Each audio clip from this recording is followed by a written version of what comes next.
We'll start by recognizing the Chairman of the Government Operations Subcommittee, Mr. Meadows, for his opening statement.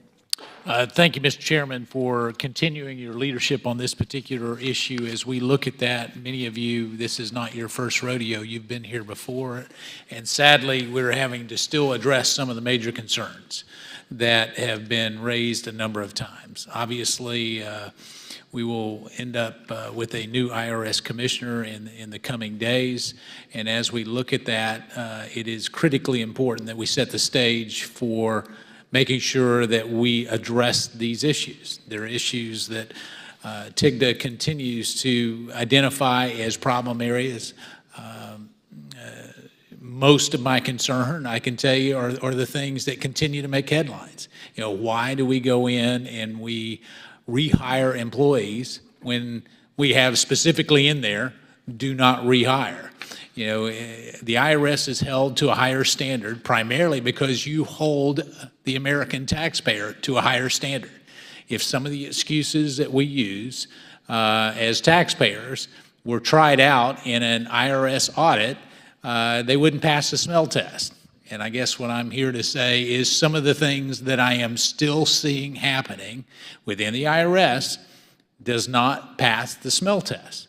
Now, I've been one of the few members of Congress who have had the opportunity to come and meet with some of the IRS employees, and I would be remiss to not acknowledge that the vast majority of them are excellent workers and truly are doing a very, very good job for the American public. However, when we start to see that we've got 213 employees who were fired, who left the IRS while under investigation for a issue of conduct or performance that really was something that should have been addressed. We've got 4 of those employees who willfully failed to file even a tax return.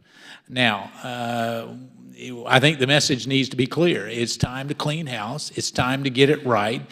We're not going to continue to have hearing after hearing after hearing with no accountability. Additionally, I'm very concerned with the number of IT recommendations that continue to not be fulfilled. And so I look forward to hearing your testimony, because as we look at that, IT security at the IRS should be priority number 1. And yet what we have found over and over again is that we've got legacy systems, we've got out-of-date systems, and everything wants to come running back to the financial concerns. But I've looked at the appropriations, I've looked at the numbers where they are, and there is not a linear correlation between the amount of money that you get funded and addressing those problems. So what I want to hear today is, how are we going to address the things that TIGDA has brought up? We continue to see some of these mismanagement areas. And again, if we're not going to do it, I would rather hear under sworn testimony today that we're just not going to do it. I'm tired of excuses. At this point, let's get something on there. And again, it's very easy to become critical and have all the IRS employees think that this is about every one of them. I want to be clear. This is not about every one of them. This is about management. This is about the failure to put in safeguards to address things that are important to the American people. So, Mr. Chairman, I appreciate your leadership, and I yield back. I thank the gentleman. Mr. Krishnamurthy, the ranking member, is recognized, and we'll recognize Mr. Connolly when he arrives as well. Recognized for 5 minutes. Thank you, Chairman Jordan. Thank you, Chairman Meadows and Ranking Member Connolly, for convening today's hearing, and thank you for participating in today's hearing. A 2013 GAO study found that there were 8,400 people with security clearances who owed a combined total of $85 million in unpaid federal taxes. Only half of this group already had a repayment plan with the IRS when their clearance was approved. Over 4,200 of these individuals were eligible for a top secret clearance. Although it may not be readily apparent, the IRS plays an important role in our national security apparatus. This is why the GAO recommended implementing additional security checks, including rigorous background checks, providing proof of past tax returns, and working more closely with the Internal Revenue Service to weed out potential security vulnerabilities in our government. As I'm sure everyone here is aware, financial pressure is one of the easiest ways for adversarial intelligence agents to recruit sources who will betray our country. Outstanding debts are an overwhelming counterintelligence vulnerability. They make the debtor liable to pressure, seduction, blackmail, or any of the other tools in a spy's recruitment handbook. In general, substantial financial debts could be used against an individual, particularly if those debts are owed to foreign entities or individuals. We must do everything we can to ensure that those entrusted with access to our nation's secrets are not vulnerable to any sort of blackmail. And we would be abdicating this responsibility if we did not use Congress's power of the purse to ensure that every agency, including the IRS, support our country's counterintelligence operations and has the means necessary to succeed. Given all the unknowns surrounding the president's tax returns and the over-leveraged real estate holdings of his senior staff, we have an obligation to make sure the IRS is able to fully cooperate with the national security and intelligence communities to make sure they are able to assess and respond to counterintelligence vulnerabilities within our own government. I look forward to further exploring this GAO report and how the IRS works with other agencies to track these vulnerabilities and ensure that they are properly addressed. Thank you, Mr. Chairman. I thank the gentleman. Today's hearing is entitled Ongoing Management Challenges at the Internal Revenue Service. That is a nice way of saying the IRS has been a mess and remains a mess. Rehiring employees who were under investigation, rehiring employees who were engaged in fraud, rehiring employees who were violating 6103, looking at confidential taxpayer information, awarding a contract to Equifax in light of the massive data breach, 143 million Americans data breach potentially, and never forget the backdrop. Never forget the backdrop here. Russell George became well known as the inspector, as TIGTA, back in 2013 when we asked him to look into the fact that we thought maybe the IRS was targeting conservative groups, and lo and behold, they were. And never forget what happened when the IRS got caught with their hand in the cookie jar targeting conservative groups. They first denied it. Doug Shulman told the Ways and Means Committee way back then, no, it's not going on. Guarantee it's not happening. Lois Lerner sat in our office, met with oversight staff, said, oh, not happening. Then they did what everyone else does when they get caught doing something wrong. They tried to spin it. Inspector General George remembers this. He was going to release his report on Monday. On the Friday before, Lois Lerner went to a bar association speech here in town, right, Mr. George? Went to a bar association speech here in town and had a friend ask her a question, planted question, and what did she say? She does what everyone does when they get caught. Said, it wasn't me. Nope, it was those folks in Cincinnati. Remember this? Blame someone else. First you deny it. Then you try to spin it and get in front of this story, which you did. Then you blame someone else. Say, oh, rogue agents in Cincinnati. And then, when that didn't hold up, they even attacked Mr. George and TIGTA for doing their hard work, for just presenting us the truth. They blamed the messenger. They attacked the messenger. And finally, they resorted to the worst of it all, in my judgment. They destroyed the evidence. The IRS, 422 backup tapes containing potentially 24,000 emails that could have answered a lot of questions. After Lois Lerner's hard drive crashed and it came up missing, even though it was under subpoena, even though it was under a preservation order, they destroyed the evidence. And now here we sit again. The IRS continues to rehire folks who violate 6103, look at confidential taxpayer information, rehire folks under investigation, rehire folks engaged in fraud, award a no-bid contract to Equifax in light of the fact that 143 million taxpayers' information was breached. But here's the good news. At least there's one element of good news. The long, sad chapter of John Koskin and his IRS commissioner comes to an end in 2.5 weeks, and thank the Lord for that. So I look forward to our witnesses and what they have to say, in particular the work that Mr. George and his team has done on a number of issues related to the targeting and the issues that we're also going to be asking questions and discussing today. And with that, since Mr. Conley is not here, I think we'll swear our witnesses in and proceed with their testimony and get right to questions. It's my honor to welcome today Mr. Jeffrey Tribbiano, Deputy Commissioner for Operations Support at the IRS, Ms. Gina Garza, the Chief Information Officer at the Internal Revenue Service, and of course the Honorable Russell George, Treasury Inspector General for Tax Administration, and Mr. Coots, the Assistant Inspector General for Audit at the Treasury Inspector General for Tax Administration. I want to welcome to all of you. I know, Mr. George, we appreciate you being here. You and I have talked on the phone, and we appreciate you making the effort to be here today. The custom of this committee is to swear people in, so if you'll stand up, raise your right hand. You solemnly swear or affirm the testimony you're about to give is the truth, the whole truth, and nothing but the truth, so help you God. Let the record show each witness answered in the affirmative, and we will move right down the line there. So, Mr. Tribbiano, you are up first. And you know how it works. You got 5 minutes and fire away. Yes, sir. Well, Chairman Jordan, Chairman Meadows, Ranking Member Chris Morta, and members of the subcommittee, my name is Jeffrey Tribbiano, and I'm the Deputy Commissioner for Operations Support at the IRS. Joining me at the witness table is Ms. Gina Garza, the IRS's Chief Information Officer, and we appreciate this opportunity to testify.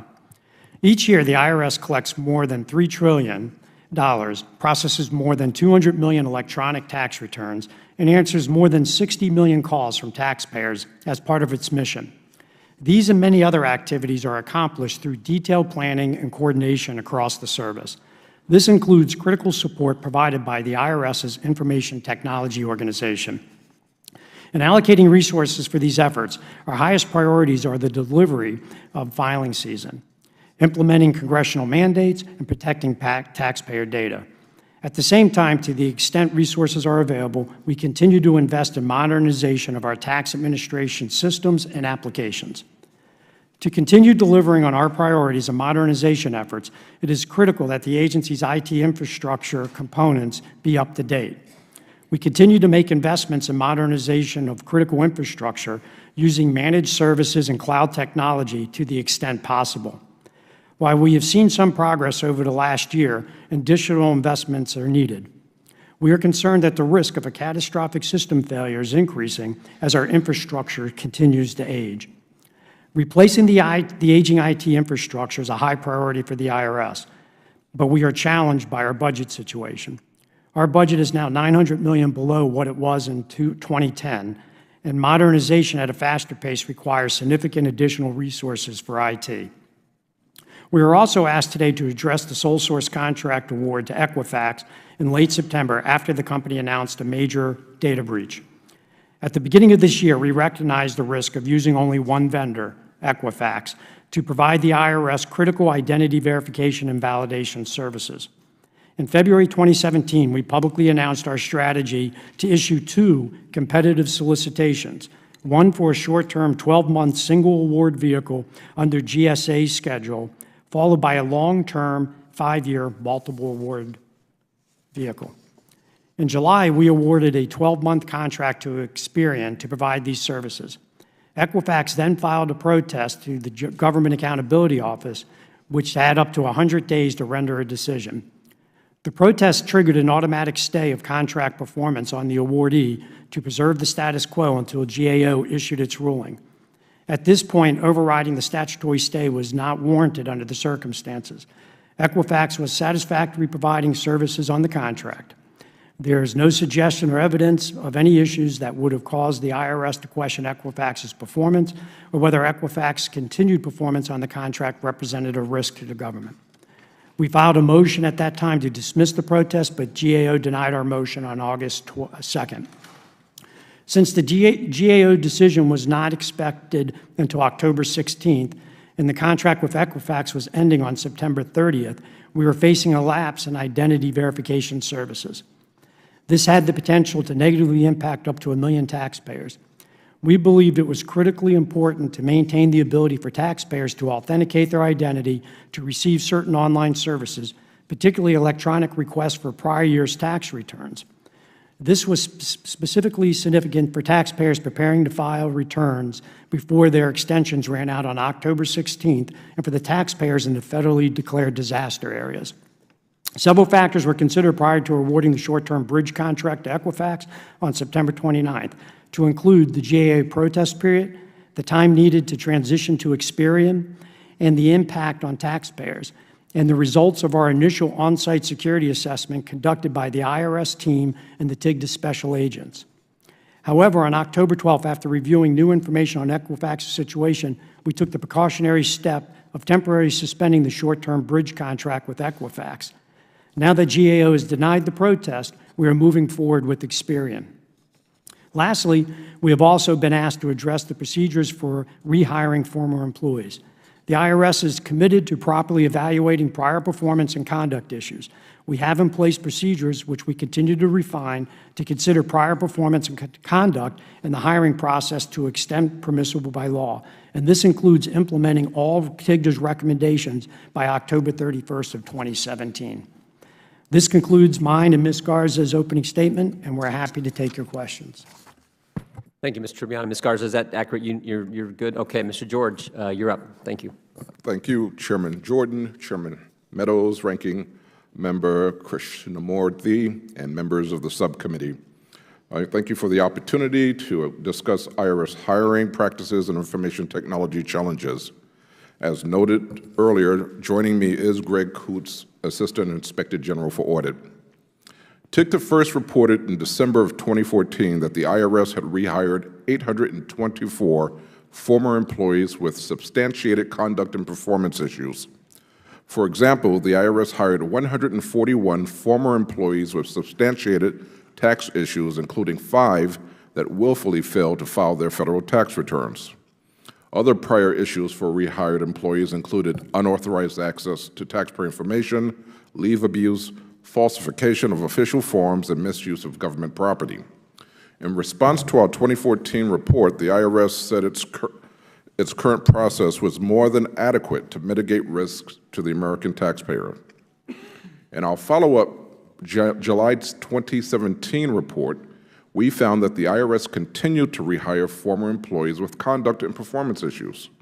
IRS rehired more than 200 former employees who were previously terminated from the IRS who had separated while under investigation for conduct or performance issues. In response to our report, IRS management agreed with the intent of our recommendations and cited plans to update current practices. Bringing in employees with a history of problems increases the internal threat to taxpayer data. This leads to my second point: information technology challenges facing the IRS. Recent cyber events show that bad actors are continually seeking ways to exploit IRS systems and access taxpayer information. The recent breach at Equifax could further increase the risk of identity theft. IRS continues to take steps in response to our recommendations, including implementation of two-factor authentication. The IRS has also faced significant challenges in modernizing its legacy systems and hardware infrastructure. For example, K2, which is the planned replacement of the individual master file, has been under development since 2009.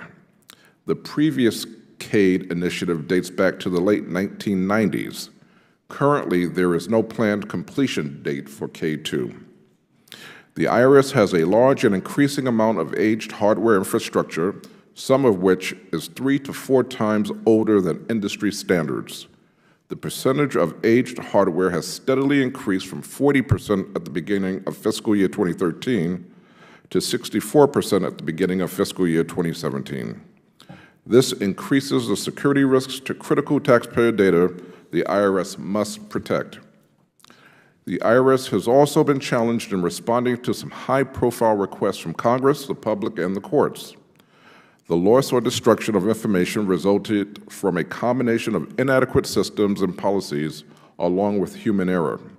For example, systems and record retention policies have not ensured that email records were automatically archived and could be retrieved for as long as needed. We reported last year that the IRS's previous attempt to implement a new email system was unsuccessful at a cost of at least $12 million. According to the IRS, its future state email system was to be implemented by September 30th, 2017. Until a solution is effectively implemented, IRS emails will remain difficult to retain or search. In conclusion, providing increased online access to taxpayers while protecting their identity and their information from internal and external threats is a substantial challenge for the IRS. In addition, modernizing systems would result in lower operating costs, increased security of taxpayer data, and improved customer service for taxpayers.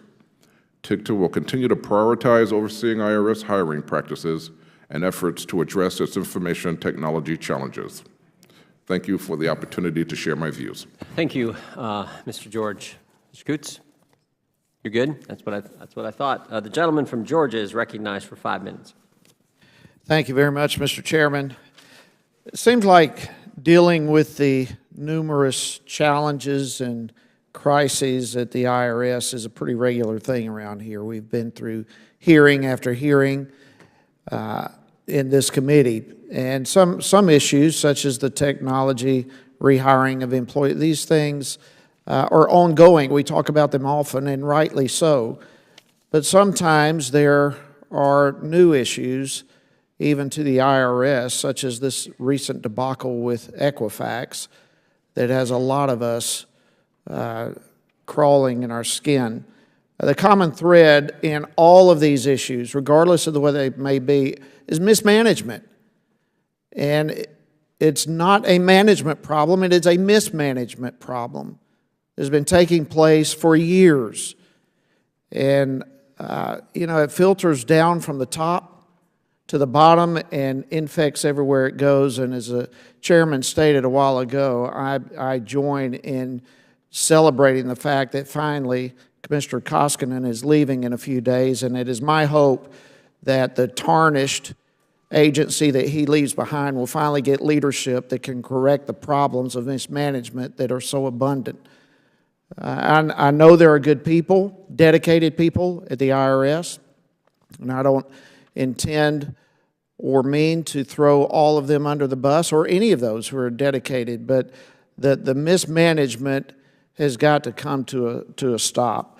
Now, I mentioned Equifax.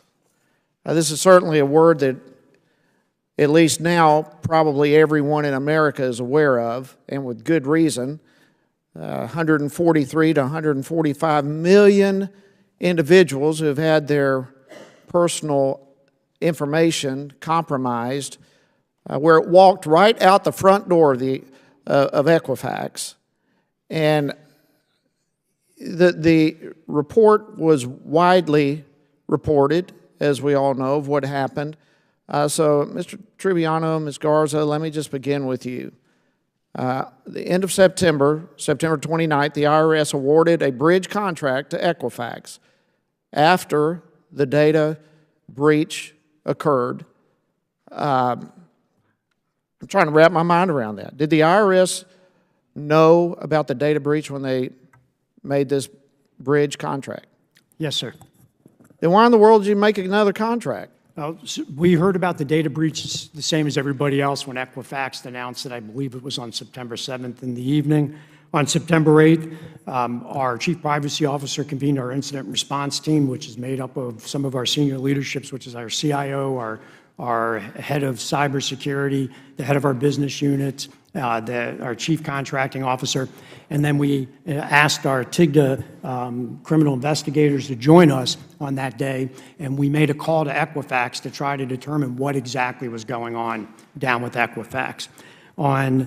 Later on in the month of September, we sent that same team, IRS cybersecurity, IRS criminal investigators, and TIGTA criminal investigators down to Equifax for a one-day visit to determine what happened, what was breached, how that activity happened, and what the impact was where the IRS did business. Are you getting to my question? I am, sir. I'm explaining the decisions that were made up to the point where we issued. My question, with 145 million whose personal data was breached, why in the world would you go back and have another contract with them? Well, because they, at that point in time, the systems that housed where we did business was separate from the systems that were breached. And there was no indication and no security risk for where we did and exchanged information with Equifax. So you're saying that there's no fear for the IRS with 145 million people whose personal information has been breached. You have no concern whatsoever that that may impact the security of the IRS type information of those individuals? No, sir, I didn't say that. What I was referring to was the information exchange where we exchange information with Equifax for our e-authentication verification. Part of the process that we've gone through also at that point in time was to look at the impact of the breach of the 143 million, the information. Well, Commissioner Koskinen made it, paraphrasing him, he said, it's no big deal for us to have another contract with Equifax because all these people's IDs have been breached already, so if they come to us, it's still breached. Well, sir, I can't answer for Mr. Koskinen. What I can Well, you can answer for the IRS. This is another example of mismanagement that is poisoning the entire agency, let alone the citizens of this country. And Mr. Chairman, my time is running out, but this is inexcusable, and I yield back. I thank the gentleman, and it is inexcusable. Does the gentleman from Virginia wish to be recognized now? Because we can go now. I thank the chair, and I note that he noted my absence, but I knew you'd be here, brother. struggling a little bit to get here, but Glad to have happy to be here, and I thank the chair. Gentleman's recognized. And I'm sorry I'm out of turn. The IRS has suffered severe and repeated budget cuts since 2010. My colleague just talked about dysfunctionality at the IRS as if Congress had nothing to do with it. The current IRS budget is 20% less than the FY 2010 funding level when adjusted for inflation. The IRS continues to face additional proposed cuts amid heightened demand for its services and additional unfunded mandates. These drastic budget cuts have severely weakened the ability of the IRS to fulfill its mission, to enforce our nation's tax law, and have not spared any corner of the agency. Most significantly, between 2010 and 2016, the IRS lost 13,000 employees. The agency's fiscal 2017 budget noted that every additional dollar invested in enforcement can produce $6 in revenue. That's not a bad return on investment if you'd bother to make it, but of course Congress has thought otherwise. And the additional indirect savings from deterring tax evasion can be 3 times that amount, an 18-to-1 return on investment. However, between 2010 and 2016, the IRS was forced to reduce its enforcement staff by 11,600 full-time employees. That's a reduction of 23%. Even Secretary Mnuchin, at his confirmation hearing, expressed his concern about those staffing levels, saying, and I quote, "I am concerned about the staffing at the IRS. That's an important part of fixing the tax gap." And also noting, if we add people, we make money. That's not Obama's Secretary of Treasury, that's Trump's. IRS employees are not the only ones affected by those budget cuts. The American people have felt it as well through diminished customer service, quality, reliability, and including, of course, longer call waiting times and delayed tax refunds. I'm most alarmed with the IRS budget constraints impeding the ability of the agency to update its outdated IT systems, delaying more than $200 million in investments. IRS has legacy IT systems that date back to the Johnson administration. And a September 2017 report by the Treasury Inspector General for Tax Administration notes that 64% of the agency's IT hardware infrastructure is beyond its useful life. I will say parenthetically, I am informed that the good news might be that the Chinese don't know how to hack into COBOL. It's too old. So IRS software is also shockingly out of date. 32% of supporting software 2 or more releases behind the industry standard, and 15% more than 4 releases behind. The legacy systems are a catastrophe waiting to happen, and it's critical they be upgraded in order to adequately protect taxpayer data and provide the modern services the taxpayers deserve. I understand we're not going to have political agreement in this committee about the role of the IRS and its importance and centrality to a functioning government. But surely it seems to me we could agree that modernizing IRS's IT infrastructure is necessary to prevent cyber hacks and will improve customer service, customers who are our constituents. I know our committee, Mr. Chairman, has led the way on IT modernization throughout the federal government. It's time we did the same for the IRS. I yield back. I thank the gentleman from Illinois is recognized for his 5 minutes of questioning. Then we'll go to the gentleman from South Carolina. I thank the gentleman. I guess I'd go to you, Mr. George, and if... Go that way. That's all right. Sorry. If I understand... I'm sorry? No, that's fine. We'll go that way. No, which way? No. I think we should probably go because Mr. Connolly is doing his opening statement. So please, next please. in line is the ranking member. So he's yielding. We can't both yield. He's yielding to you first, so you got to take it, man. Okay. Then we'll go to Mr. Sanford.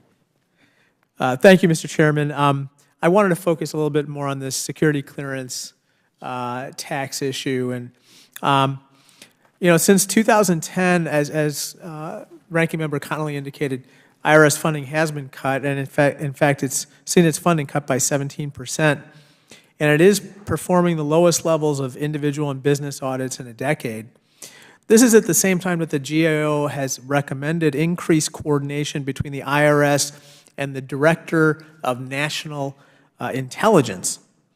Mr. Tribbiano, how have these cuts impacted the IRS's ability to effectively work on security issues and coordinate with other agencies? In its 2013 report, the GAO urged the Director of National Intelligence, the Office of Personnel Management, and the Department of Treasury to evaluate the feasibility of federal agencies obtaining data on federal tax debt when evaluating security clearance applicants and monitoring current security clearance recipients. Could you illuminate this a little bit? Yes, sir. Yes, sir. Anytime there's reduced resources within the IRS, our prioritization is always is making sure that we can deliver a safe and successful filing season. It's important to us to make sure that we can process the returns, get the refunds out the door, and complete that work. The second prioritization is always whatever legislative mandates that are out there that we have to implement. And third is obviously overriding cybersecurity and protecting the data that we have. Whatever resources we have after that then go into a prioritization for whatever projects we have to work on. The project that you're referring to, being able to provide data, at least the status as security agencies are doing suitability assessments on possible government employees, took us a while to work the funds available to start that process. Now, I can tell you this: we are ready to provide that service. What we do is we don't provide taxpayer data. What we do is we get the name and the information from the projected candidate, and we tell the suitability agency whether or not there's a outstanding liability, not a liability, or there's an issue that you need to contact us about. But we can't release taxpayer data to them because a lot of these agencies don't have the built-in ability to protect taxpayer data. So let me interrupt for a second. I'm going to lose all my time. One quick question, which is, you're also on those tax returns, you would know whether there's whether there's income from foreign sources, right? If they were disclosed to the IRS. If it's disclosed to the IRS, we would know that, but that's not part of the suitability. My understanding, it's not part of the suitability. The suitability is whether somebody has an outstanding liability to the government that the IRS has on their And if they asked you to provide information about income owed or debts owed to foreign actors or income received from foreign actors, you'd be able to provide that, right? Well, we are not ready to provide that, and it's a privacy issue in the sense that if we release data like that, there has to be protections in place on where it's going and what's being done with it. We just can't release taxpayer data without having the proper authority to do so. So that's why in our suitability, we provide whether or not there's an outstanding liability to the federal government that the IRS has on record, and then the suitability professional that's working on security clearances takes that into account on whether or not that person would, that, the information we provide would create an additional risk in their assessment of that individual's background. Okay. Make no mistake, in these situations, the IRS is as valuable an intelligence collecting agency as the FBI, in my opinion. I'm from Chicago, and it wasn't the violence or the speakeasies that brought down Al Capone. It was the IRS that nailed him on tax fraud. I'm very concerned that we're now impeding the ability of the IRS to protect us from threats much greater than bootleggers or gangsters. Mr. Tribbiano, has the IRS been cooperating with Special Prosecutor Mueller's team as he seeks to unwind the extent to which Russia has been interfering in our elections? Sir, I would have no idea. That's outside of my purview, and even if I was in my purview, I wouldn't be allowed to discuss any ongoing investigations. Are you aware of any political appointee from any agency seeking to exert pressure on the IRS to not cooperate with Mueller? Sir, again, I'm not subject to any of those activities within the IRS. I can tell you the IRS has only 2 political appointees in our entire 80,000 structure. That's the Commissioner of Internal Revenue and the Chief Counsel. That's it. All other employees within the IRS are federal employees. I'm just really troubled by some of these answers. I just don't think the IRS is doing enough to assess the financial liabilities of those who seek security clearances. We've heard repeatedly about people on SF-86 forms with all kinds of entanglements, financial entanglements of which the IRS should be aware if it's not already. And I'm just troubled that this information is not being shared across the government. Thank you, Mr. Chairman. I thank the gentleman. The gentleman from South Carolina is recognized. Thank you, gentlemen. It seems to me in the back and forth that a fairly central question that's emerged has been, has the cut in funding in IRS resulted in its inability to do things? And so I guess my question to you, Mr. George, would be this. One could argue, I think fairly reasonable, that the number of agents would impact audit capacity. I don't know that one could argue as reasonably that some of the cuts in funding with IRS would affect essential management decisions. And fundamentally, when you look at this notion of rehiring folks that have been dismissed for a variety of different reasons, fundamentally you're looking at a management decision rather than a capacity decision. I think that the crosstabs are here especially interesting because you look, and you all had studied this issue back in 2014, and at that point, roughly 11% of the employees that had been dismissed had been rehired. You studied it again in 2017, and 10% of the folks that had been dismissed had been rehired. In fact, with the cut in funding, actually there had been a 1% or almost a 2% increase in lessening the impact of rehires of mismanaged folks. So it doesn't seem to me that there's any correlation between amount of money and, again, one's propensity to go out and rehire somebody that was dismissed. Could you give me a little bit of further thinking on that? I agree with everything that you stated, Congressman. I guess the only thing that could be said in defense of the IRS's actions is that a lot of the rehires are temporary IRS employees during the filing season in order to process the millions of tax returns that come in. They bring in people who have had experience doing that in the past. But they've had fundamentally bad experience. They have either done wrong, committed malfeasance, not filled out their own tax returns, a variety of different, they've been dismissive to a superior, they've been insubordinate, go down the litany of different possibilities. You fundamentally go back and hire somebody like that to increase, quote, capacity. It seems to me you would diminish capacity. And it is a bad decision-making on their part, whether it's 400 or whether it's 1, that rehire should not have occurred. We agree completely. We hope the new commissioner will be more proactive in avoiding this in the future. But we will, I can assure you, sir, be on top of this issue from day one. Again, Mr. Tribbiano, again, you look at, again, the crosstabs and the numbers. you got less money, but actually had fewer faulty management decisions by about 1.7%. In again, the difference between 2014 and 2017, your thoughts on that? I mean, fundamentally, again, it speaks in not to money being the issue, but management being the issue.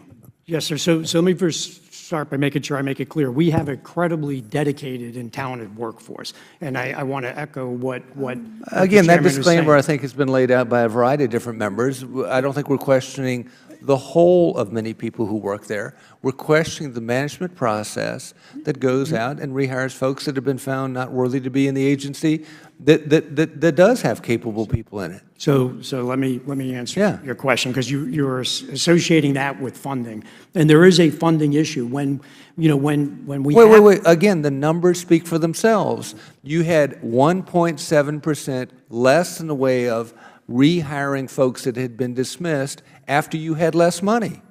Yes, sir, and I'm trying to get to your answer. There's a lot of different factors that go into that. When in 2014, TIGTA laid out the recommendations that they wanted the IRS to follow, they implemented those recommendations. It probably caused some of those numbers to drop down, but some of the issues are related to funding, and I don't want to discount that, and I can get to that in a minute. But I can tell you the fundamental difference now between what TIGTA recommended this go-around and what we are going to do to stop this process from happening, and what TIGTA called the light for us, is we do a suitability check, right? So we go by OPM standards that states clearly if somebody had this disciplinary issue, concern, problem, after X number of years, the OPM tells you whether or not they're suitable or not suitable, whether you can take that into consideration or can't take that into consideration. Wait, but based on your own filings, you have the words "do not rehire" on there, and you still go out and rehire, that doesn't seem to me to fit with anybody's standard of common sense. It fits within OPM's guidelines about And what's suitable and what isn't. would you define that as common sense? No, sir. So let me just, if I can just finish the statement so we're all on the same page. Mr. Chair, can I have a few minutes or a few extra seconds, please, sir? Thank you. So, Mr. Sanford, so what we're changing in that process is twofold. One is we do the suitability check and we find that there's an issue or concern or some type of problem with the employee. We now tag that when we send that to the hiring manager, so the hiring manager knows there's a suitability issue with that individual. That's what TIGTA's recommendation was, because that allows us to still meet the requirements within OPM, but notify the hiring manager that there's an issue. That's number one. Number two. Why don't we, let me just, I'll let you finish this thought, but since we've already gone over, Yes, this is what makes people crazy. In other words, you have just defined this process as being outside the bounds of common sense, and yet you describe a circuitous process by which supposedly it checks somebody's box as being okay. But it doesn't pass the common sense test, which I think is the ultimate test. What I described is the rules that I have to follow in order to meet OPM's requirements, right? That I cannot operate or expect my people to operate outside of. But if I could just finish Tribbiano, the point is, was it reduced resources that caused you to rehire someone you had said don't rehire? Was it reduced resources that led to a decision to give Equifax a no-bid contract 30 days after they said 143 million Americans had their data compromised? That's Mr. Sanford's point, and frankly, any American who looks at that says there's no way reduced resources caused the IRS to make those decisions. They just made those decisions. The reduced resources, it affects every part of the IRS. It's not just our revenue agents and revenue officers. It affects our contracting folks. It affects our HR folks. So the last thing I would just like to say, we are seeking. And it affects your ability to read. Do not rehire, and yet you rehired them. Sir, according to... We got to get to the other side here. Finish your thing, then we'll get to Mr. Thank you, and I appreciate some leeway there, Mr. Chair. The one thing that we are requesting to try to get to your common sense approach is we're working with OPM on getting debarring authority to where if we can, for those items that reach that level that OPM will approve it, that we can debar those type of fractions from being part of the suitability and remove them from that. But that's the context of what we have to work in on some of those rules that are out there. So that debarring authority can help prevent some of these activities. And again, I'm sorry that I ran over. Gentleman from Virginia. Thank you, Mr. Chairman. I guess I'm not surprised Mr. George would say something like, I agree with everything you said, when listening to my friend from South Carolina. My friend from South Carolina has executive experience. So do I. I helped run one of the largest counties in the United States. And I can tell you this, at some point, you do less with less. The idea that there's no relationship, which I think I heard my colleague say, no relationship between resources and functionality, capacity, whatever, is an absurd proposition, and I don't think any sensible American will buy into it. And so we have a smokescreen going on in terms of the dysfunctionality of IRS and decisions made or not made. But where Americans really care is where they intersect with the IRS. So, Mr. Tribbiano, have the cuts that have ensued since the Republicans took over the Congress, coincidentally, in the 2010 elections, have the cuts had a material effect on the quality of services by the IRS? Yes, sir. I would say any reduction in resources at No. I'm asking specifically. I don't want to hear general. That's what Mr. Sanford was talking about. I want to hear specifically. Let's test his theory. Has there been a deterioration in customer service at the IRS in the last 7 years? Yes, sir. Why? Because we don't have the resources to perform all the compliance reviews that we need to have. We're down revenue agents and revenue officers, which means we're doing less compliance across the board in all areas. So, for example, are there fewer audits of tax returns? Yes, sir. Why is that a bad thing? I mean, a lot of Americans might welcome the fact that you can't audit me as easily as you once could. Well, our tax system is built on voluntary compliance. If people don't feel that there's any repercussions from compliance purposes, then there's a tendency to move to... Isn't there also an equity issue? So people who are cheating don't get caught because you don't have the resources to do the audit to catch them, while law-abiding citizens are paying their fair share of taxes while someone else is getting away with not doing it. Yes, sir. We've had few criminal convictions from our criminal investigators, and it's not because there's less criminals out there. It's because we have less resources. Do you remember what the estimate is every year of taxes owed but not collected? Because this committee's had hearings on that subject. I don't recall it right now, sir. Does the figure $350 billion ring a bell? That sounds... Isn't that amazing? It's 450, actually. I'm sorry, thank you. 450. So we're testing Mr. Sanford's theory here of resources have no relationship to capacity or functionality. $450 billion of taxes owed left on the table every year. Now, I don't know, I'm not that good at math, but times 10, that's $4.5 trillion. You want a down payment on the debt? There's a good way to start without raising anyone's taxes or without cutting vital investments for the United States. But that's so. What about, Mr. Tribbiano? Has it had a material effect on customer service? Have waiting times gone up when I call the IRS, or do people pick up that phone right away on the first ring and whistle while they work? Our waiting times have gone up. This last filing season, though, we allocated more resources that we had to that, so we did a better job in it. But if you talk to anybody that waits for any amount of time on a phone, it's not good enough. Now, I talked about legacy systems and the lack of investment, and Ms. Garza certainly pipe in if you'd like. What can go wrong with having legacy systems that are 50 years old and hardware and software that's way beyond the industry average in terms of lifespan in an agency that keeps data on every American in terms of financial data paying their taxes? So the age infrastructure, the risk, which is one of our biggest risks at the IRS, it creates instability in the systems. So you end up... But specifically, Ms. Garza, my time's running out, what's the risk we worry about here? If I got... Are these systems capable, all of them, uniformly of being encrypted? Isn't there a privacy concern for Americans? That when you're dealing with aging hardware and software, they're more vulnerable? It depends on where you're talking. We have a perimeter, a secure boundary around our systems that is what we call a very hard shell.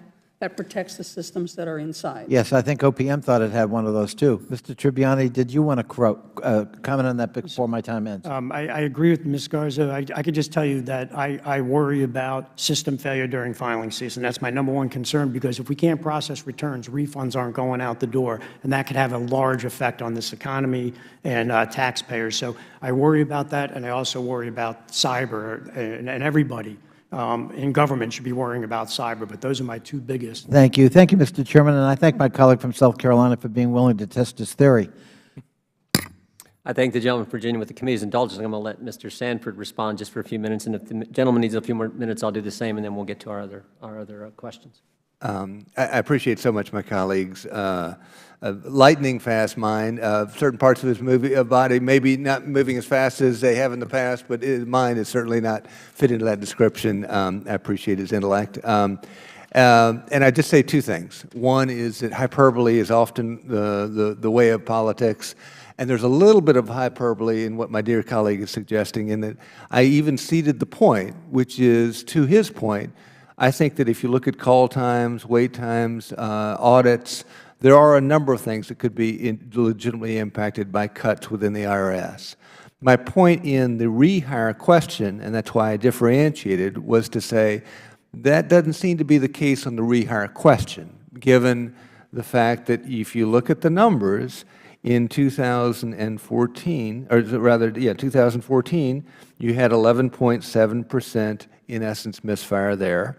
And by 2017, it had gone down to 10.65%, a drop of a little over a point, even though there was less money. And there seemed to be reverse correlation there. There could be a variety of different factors at play there, but there seemed to be a difference in the crosstab. So I'd say that the money begs otherwise, and I would certainly cede the larger point to my colleague with regard to audit and other. I would also make this point. This isn't a South Carolina perspective. This is a perspective, and therefore I would ask you to take it up with Mr. George, that is held by the Inspector General. My numbers are simply coming from them. I'm reading off the numbers that I see from the Inspector General, and that's why I think it was so instructive. When I walked through my numbers, he said, I could not agree more. With that, I'd yield back. Thank you, Mr. Chairman, and I thank my colleague for his clarification. And I didn't have time to go into the rehire issue, and I take his point. I thought Mr. Tribbiani was trying to tell us that there are OPM rules about rehiring and that they have to go to first. I don't know that Mr. Tribbiani adequately addressed the Chairman's point and your point, Mr. Sanford, but if there was a note saying don't rehire, does OPM still require you to do that? Because that doesn't make sense to any of us. Well, what OPM requires, sir, is a suitability. There's lengths of time that after you exceed that length of time, that violation issue, whatever you want to call it, is no longer part of the suitability check, even though you have a record that says an individual was AWOL from work, or absent without leave, I'm sorry, from work. After a certain number of years, that is not part of the suitability. So my time's going to run out, but let me ask this. So do we need to change the OPM regs? Because it sounds like they are making you do something you would prefer not to do. I would, I would leave that up to Congress. I would say it would allow me more flexibility to be able to manage the agency differently. And that is why we are seeking that debarment authority, because that will allow us then to block out major infractions and say, look, we can use this debarment authority and meet those common sense standards that Mr. Sanford was referring to. Thank the Chair for his consideration. Yeah, the gentlelady from the district is recognized. Thank you, Mr. Chairman. I think it only fair to Mr. George to lay to rest notions that rang throughout this committee for a long time, the false narrative that the Obama White House had directed the IRS to target conservative groups for political reasons. One of my friends on the other side said it was, quote, basically an attempt to muscle anyone who is their political opponent and to use whatever power they have at their disposal to intimidate people they don't agree with. So there was an accusation that from the top of the government, from the White House, that there was an attempt to essentially commit fraud, frankly, with the IRS. Now, in 2013, TIGTA, and you know that, of course, is the Treasury Inspector General, conducted an audit of the screening procedures used to process applications for tax-exempt status, which is what this was all about. Is that not correct, Mr. George? That's correct. In that audit, and here I'm quoting from it directly, found ineffective management allowed inappropriate criteria to be developed, resulted in substantial delays, and allowed unnecessary information requests to be issued. As a result of that audit, therefore, Mr. George, there is no evidence of political motivation, is there? That is correct, and I've stated that from the outset. Yes, you did. I just want to lay this on this record, given the hullabaloo that went on for at least 2 years on this question. And, Mr. George, you found absolutely zero evidence of White House direction. Is that not correct? That is correct. On September 27th, 2017, TIGTA released a follow-up report looking at additional material not included in the 2013 audit. Is that not true, Mr. George? We did. This new report confirms that it was both progressive and conservative groups that received extra scrutiny in the application process and that there was no political targeting. That groups with progressive, with Occupy, with green energy in their names were pulled for additional scrutiny. They too were subject to extended delays in the processing of their applications, and they too received unnecessary questions. Is that not true? That this, whatever was this faulty management, applied to groups that consider themselves liberal or conservative and groups that consider themselves the opposite, and that both were victims of this management failure at the IRS. Is that not true? Yes, but I need to qualify something. As it relates to progressives, I will agree that that is what you stated was accurate. As it relates to the other groups, especially the ones that you deemed conservative, we neither in 2013 nor in 2017 made that decision to determine the political leaning of any group. Now, I don't understand what you're saying. You understood the political leaning of the left-wing groups or not the right-wing groups? well, only because progressive and through the work of my chief auditor on that matter, who happens to be Mr. Coots, who, with your permission, I'd like to defer to. I'll be pleased to hear from Mr. Coots. Elaborate on that. Yeah, Congressman, we didn't label anyone anything in either report, but the criteria that were in Well, you know, I'm using quotation marks here. I'm not labeling them. Okay, I'm using quotation marks on the report. Progressive, Occupy, green energy. organizations with those terms in them did receive delays similar to the first report and did receive unnecessary questions. It wasn't the same magnitude, but there were some that did. That is a fair statement. In fact, none of the procedures in place at the time of the inappropriate criteria are still in place at the IRS today. Is that not correct? They stopped using the Be on the Lookout listings in June of 2013. My only reason for going over this again, and I thank you both for this audit, is that it did not seem conceivable to some of my friends on the other side that there was management disarray, that it had to be political. And I must say, when you go so far as to say that the White House itself is directing civil servants to look into groups based on their political background, that is so serious that it needs to be laid to rest right here, and I very much appreciate your coming forward. I very much appreciate the second audit. I very much appreciate that. I believe the work you have done, which is objective, and as always has been, as Mr. George has said, he's been before us at length on this matter. Now with you, Mr. Kurtz is also involved. I believe we can put this matter to rest. This shameful period in the history of this committee. And I yield back.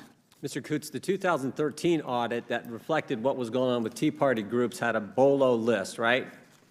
That's correct. And the BOLO list said this: 912 Tea Party conservative. Those were the targeted terms. Is that correct?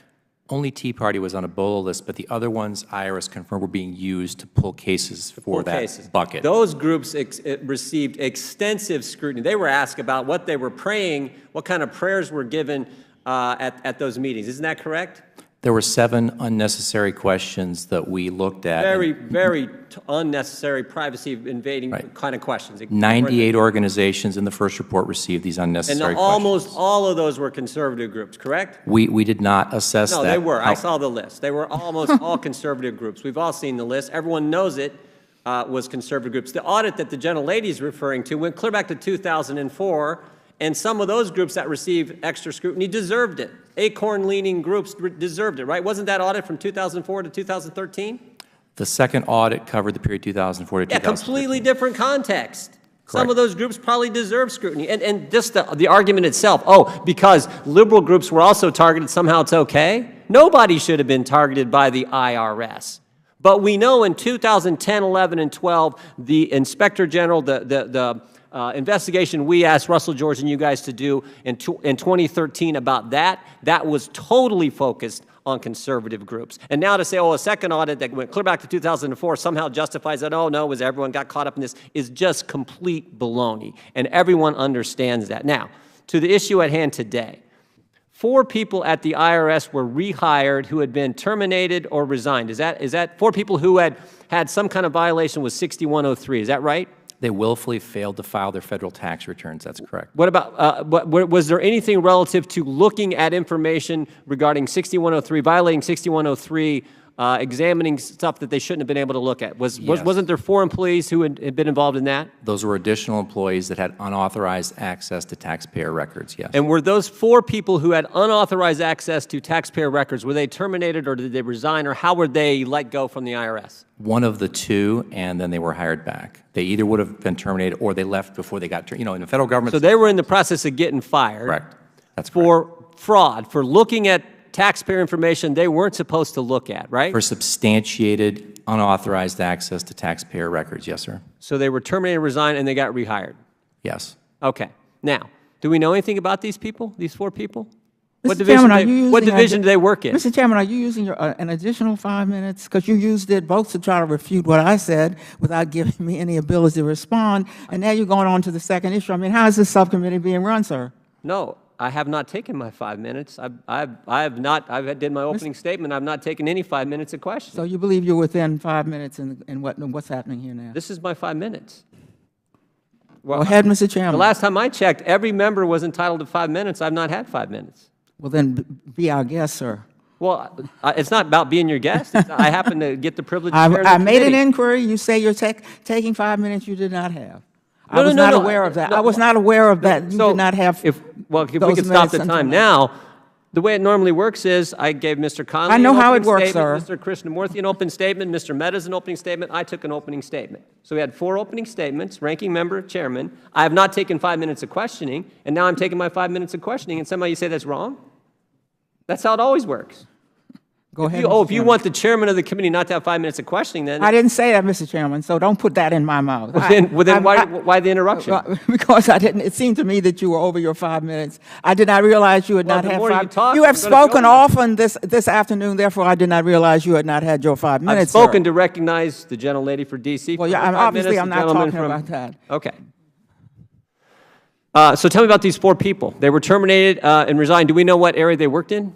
Actually, all 213 that were rehired in the second report were in the wage and investment division. And they were positions like data transcribers, contract representatives, tax exam technicians. So even though some were temps, they had access to taxpayer records, and sometimes we're dealing with taxpayers.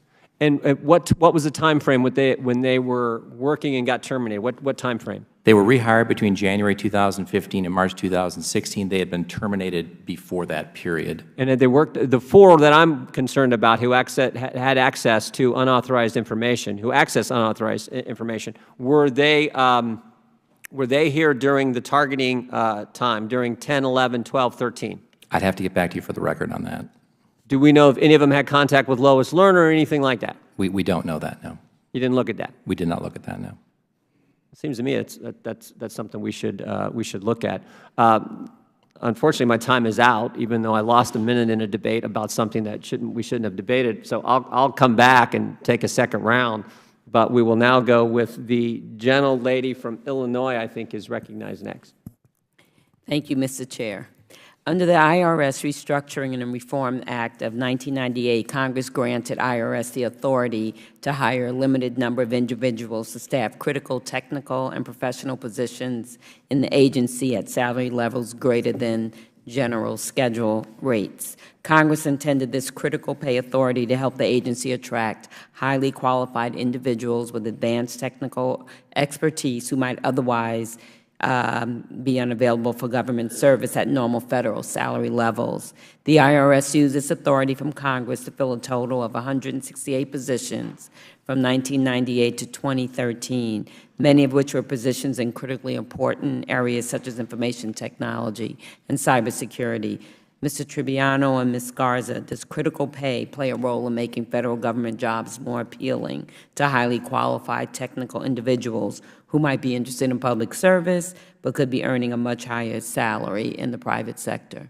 Yes, ma'am, it does. And to emphasize, it's streamlined critical pay. And the streamlined portion of that is really important because what that allows us to do is to go out into the private industry, find somebody that's on the cutting edge of technology, let's just say in cybersecurity, and have them sitting in the chair working for the IRS in a matter of weeks than the months, 4 to 6 months that it could take going through the normal federal hiring process, and to be able to offer them a salary that maybe it doesn't meet industry standards, but offers them something that makes it worthwhile for them coming on board. And that's a key aspect, and I'll let Ms. Garza get into this. It's a key aspect to getting, again, individuals that have a cyber background, architectural background, engineering background, those technical skills. And I can tell you, a lot of these private sector individuals would love to come into government if it was easy, right? And that streamlined process, add value for the amount of years that authority was in place for, and then go back to the private sector. Can you tell me how big the gap is between federal pay and a private sector? Just a guesstimate. Well, I'm a little outdated. I've been in federal service for a few years now, but when I was in the private sector, it was it's a substantial pay reduction to enter federal service. When I came in, I came in for the factor to serve, and that was worth taking less money and less benefits in order to serve. Oh, I didn't know if you were going to say something. I was going to yield it to Ms. Garza for any input on the technicality. So on the streamlined critical pay, some of the areas that were of great benefit was cybersecurity. We had critical pay, streamlined critical pay that we got off the street that was extremely very technical, very good, ran our CSERC operations, and he's since left the IRS. Also in our engineering and architecture, we had a very good group of streamlined critical pay that really helped shape the direction that we were going from a technical perspective. They've all left the IRS at this point. In testimony before this committee last year, IRS Chief Information Officer Terrence Milholland stated, and I quote, "Making progress at a faster pace on transitioning our legacy systems will require significant sustained additional resources in the IT area. Would those resources include human resources, such as individuals qualifying for critical pay?" Yes, I think that's probably our biggest risk is the human resources that we have lost over the last several years. I'm the ranking member on the IT subcommittee, and my chair, Congressman Will Hurd, has often talked about what can we do to work out something public-private or some kind of system where maybe someone from the private sector is on loan to us, for a little while. What do you guys think should happen, or any ideas? Well, the streamlined critical Beside pay, the streamlined critical pay authority that we had in place that expired, that we placed back in our 2018 budget, allowed us that capability, allowed us to bring in private sector individuals for shorter periods of time, and then they can go back out into the private sector. Or in some cases, some of them love federal service and compete openly for federal positions. I think if we continue down that path and concentrate on the streamline portion along with the critical pay, but to me, it's both pieces of that, because there's an authority that OPM has out there, and I think TIGTA cited in their report. It's not streamlined, but it does allow critical pay. The issue is, and TIGTA recognized this in their report, although I think there's a few more. Out of the 800 positions, at the time TIGTA did their analysis, there's only 4 of them that were able to get through the process. I think it's a little bit greater than that now, and we initiated that process to try to see what it takes to offer that. But streamlined critical pay, again, allows us that authority to get them in the chair quickly and then to be somewhat competitive with salary, but not matching the private sector comparison. Yeah, the OPM program is not as attractive either. It only offers $207,000 of pay versus the streamlined critical pay was $240,000. So there's 2 ways to deal with this. Either give IRS streamlined critical pay or strengthen this OPM program that has 800 positions available, that only 4 are being used government-wide. I'm out of time, so thank you. Thank you, gentlelady. The gentleman from Wisconsin is recognized. I'll pass for now. Gentleman from Iowa is recognized. Thank you, Mr. Chairman. Thank you to our panel for being here today. Appreciate it very much. Mr. Is it Tribbiano? Yes. Are you responsible for the hiring and firing decisions in the IRS? I oversee the human capital function within the IRS. You oversee. Yes, sir. I've learned all kinds. I'm from the private. I'm from the private sector. I've learned all kinds of new terms here. You oversee it. So are you responsible for it, or not? I am responsible for the human capital aspect. Yes, sir. The human capital aspect. I was reading your bio here. It said before joining the USDA, you worked in the private sector with multiple high-growth organizations. Yes, sir. Question I have for you, one of the many, is in the private sector, would they rehire people the way the IRS does? People that may have been under investigation, people that may have been under investigation for tax fraud, people that whose personnel file said do not hire. How would the private sector, your experience been? How would they handle that? They go through any difference? Yes, sir, there's a difference. They go through a process. I don't think, in my experience, and again, this is my experience, there's less rules and boundaries that you have to operate in within that. So in the private sector? Yes, sir. In the private sector, there's less boundaries that box you into certain scenarios. So it's a streamlined process. So we have more boundaries, more rules, more regulations in the public sector, safe to say, in hiring and firing, and we get worse results. I would say that, not saying the employees are bad, but we're rehiring up to 10% of people that have been terminated from the agency prior? Is that true? Is that true? Mr. Kurtz, is that true? It's 10% of the former IRS employees that were brought back. That's correct. Were they terminated with cause, or did that 10%, did they leave on their own accord? Well, they either were terminated or they were going to be terminated and left before it. And I'm from the private sector, can't believe this. We would hire back 10% of people we were going to terminate. Does that strike you as incredible, Mr. Kurtz?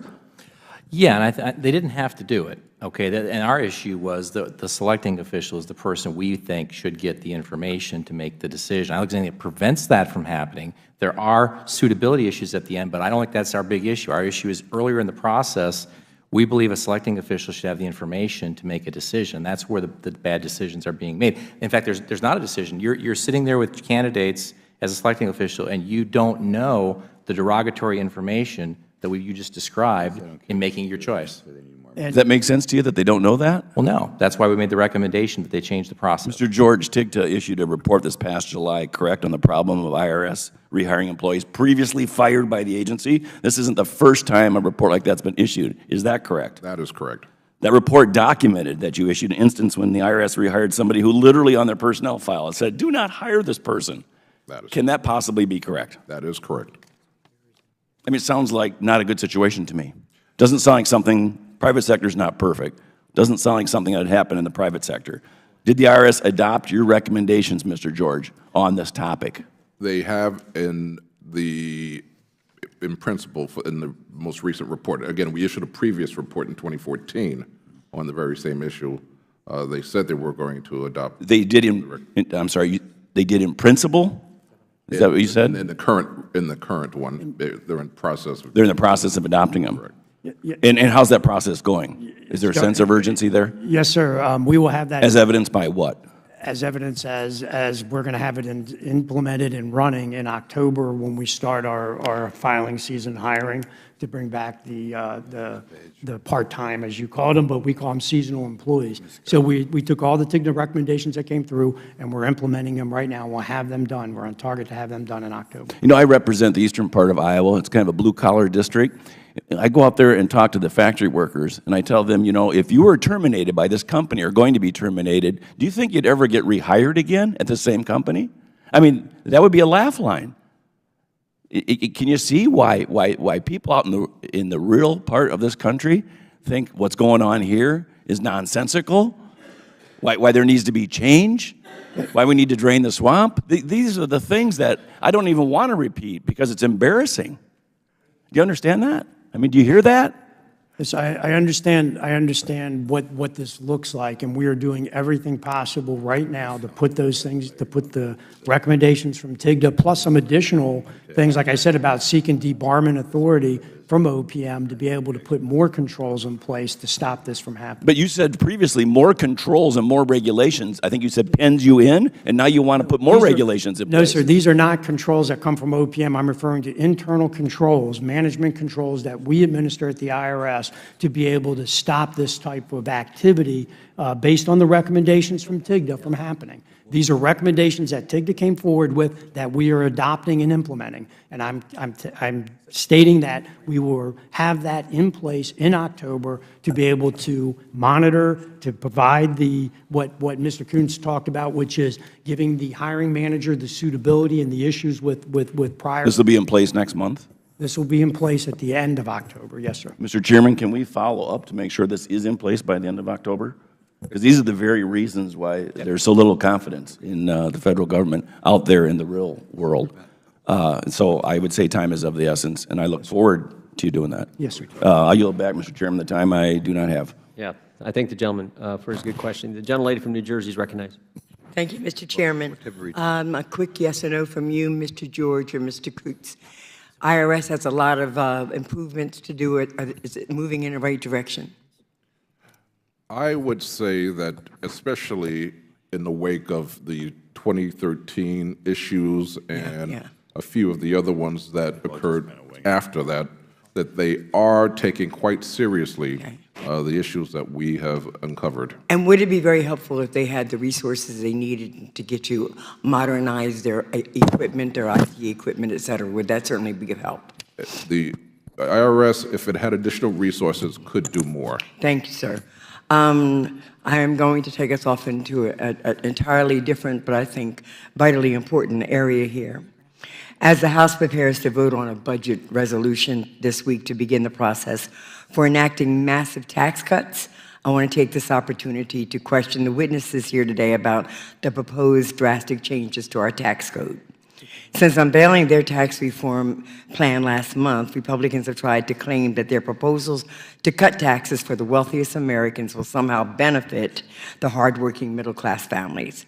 But even the Treasury Secretary himself called his party's bluff, stating that it is, quote, very hard, unquote, not to cut taxes for the rich, and that repealing the estate tax, quote, disproportionately helps rich people, close quote. In fact, many of the people who stand to gain the most from the Republican tax plan are President Trump and the cabinet. Would any one of the witnesses here disagree that repealing the estate tax, which limits the tax breaks granted to the wealthiest 0.2% of Americans, disproportionately help rich people, as the Secretary conceded? I just had something in front of me and it seemed to disappear. That's a yes or no. No, ma'am. Tax policy is the purview of Treasury and Congress and the administration. So you really don't know the answer to the questions? Ma'am, we are tax administration. Okay. Laws get passed and we administer. Thank you. In fact, 11 members of the Trump administration are included in the 0.2%. According to the Center for American Progress, repeal of the estate tax would position heirs to those 11 cabinet members and the president's family to gain almost $3.5 billion. Just to put that number into context, that $3.5 billion is about 1/3 of IRS's fiscal 2018 budget. Is that correct? Yes or no? Yes, ma'am. Thank you. That doesn't sound like helping middle-class working families and hard-working men and women. The Republican plan also proposes changes to the tax on the income of pass-through businesses like LLCs, which are not subject to the standard corporate income tax. The Republican plan would cut the top rate on this income from 39.6% to 25%. This is 10 percentage points lower than the top rate imposed on individuals and would not benefit the 86% of pass-through businesses that already pay a tax rate of 25% or lower. Again, this would profit only millionaires who the Center on Budget and Policy Priority finds, quote, receive about 80% of the tax cuts in 2018. Again, this doesn't sound like helping the middle class or the working class families that make up this middle class, but it does indeed directly help individuals in the Trump administration. The president stands to receive a tax cut of almost $23 million from this proposal, while senior advisor Jared Kushner, his son-in-law, could receive a cut of $6 to $17 million, and Secretary of Education Betsy DeVos a cut of $3 to $5 million. Does that sound like benefiting the middle class or working families to anyone here? I don't think so. But that isn't all. Republicans want to eliminate the alternative minimum tax, under which President Trump was forced to pay $31 million in taxes he could have otherwise avoided in 2005. Of course, that was well over a decade ago, and we don't know how much this tax has cost the president since given his refusal to release his tax reforms. Mr. Tribbiani, this is something that you can answer, I think. Is the President Trump under audit by the IRS? Ma'am, I cannot discuss any audits or anything of that nature, and I actually wouldn't know who's under audit. It's not part of my responsibilities. Would you know if he actually paid any taxes? Ma'am, I would have no idea.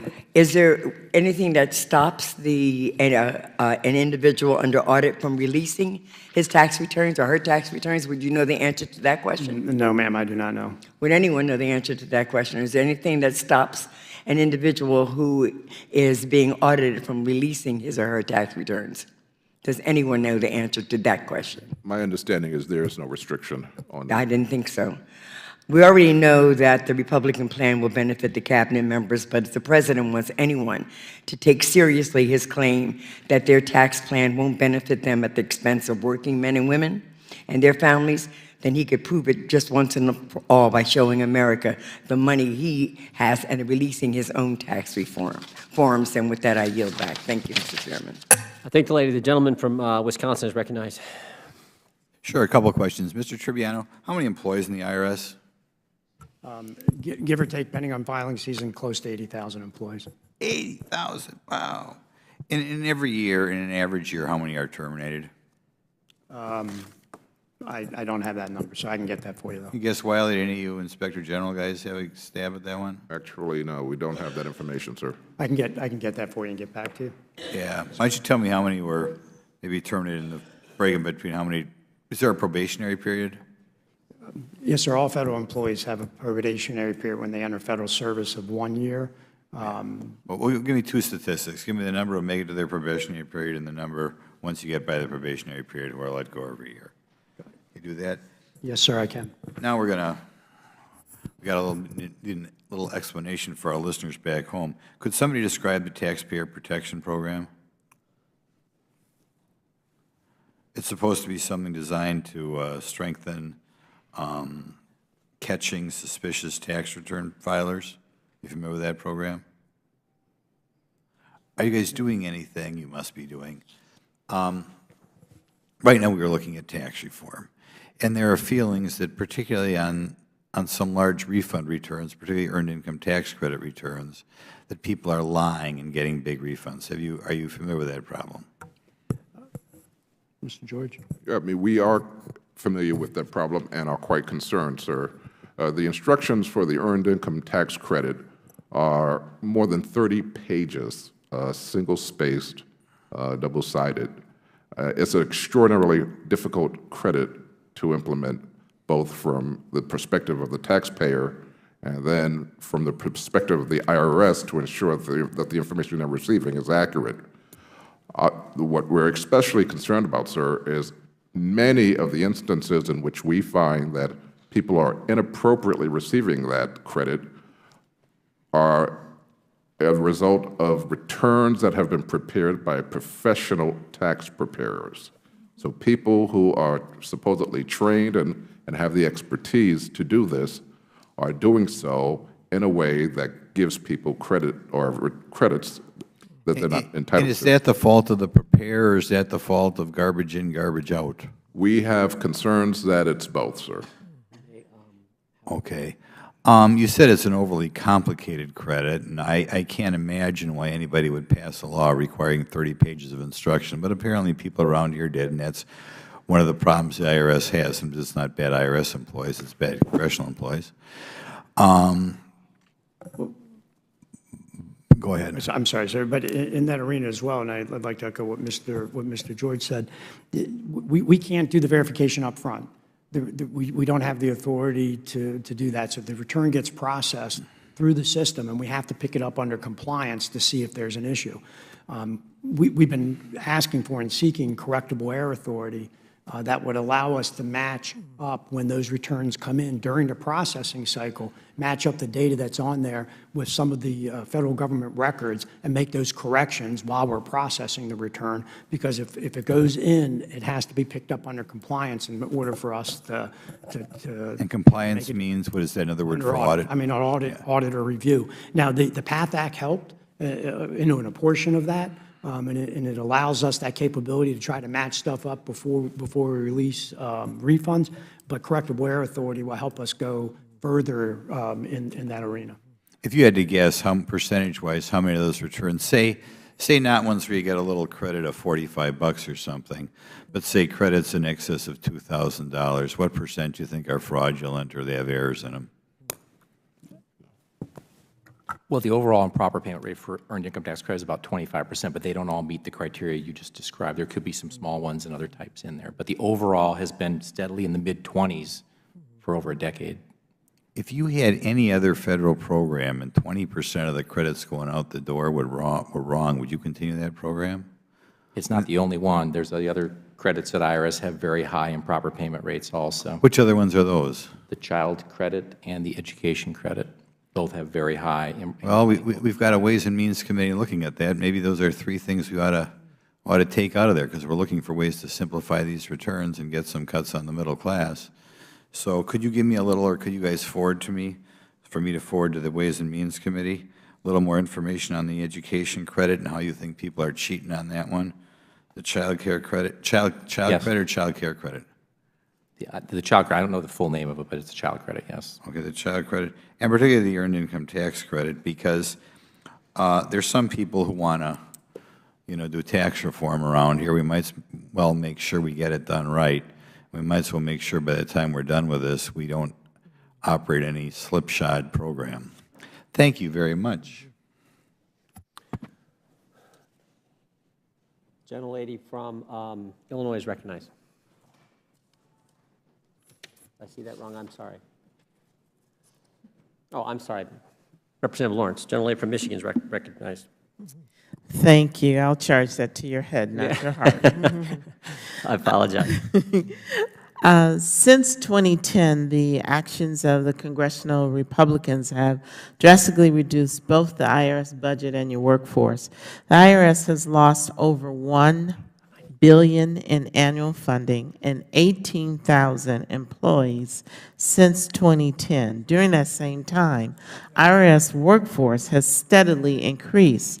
Over 10 million more tax returns are filed annually.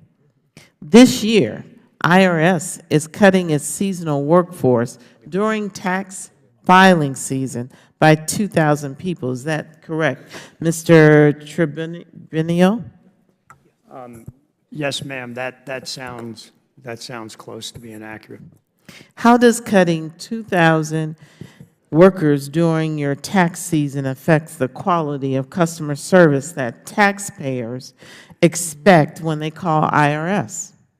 Well, it would definitely impact our ability to provide, taxpayer service. This area is a little bit outside of my purview. It really falls in our service and enforcement side, the deputy commissioner that oversees that activity. Who's on this panel that can tell me how this is going to impact what the taxpayers will receive from the IRS? And then you talk about quality and the error rate and fraud rate. If you're having an increasing number of tax returns with significant budget reductions, who in here is going to tell me that the IRS has any chance of being effective? Congressman, they are directing people to their online irs.gov website to assist in areas where in the past people could go to taxpayer assistance centers and or other IRS-funded entities. In addition, they also refer people to volunteers to help complete their tax filing obligation.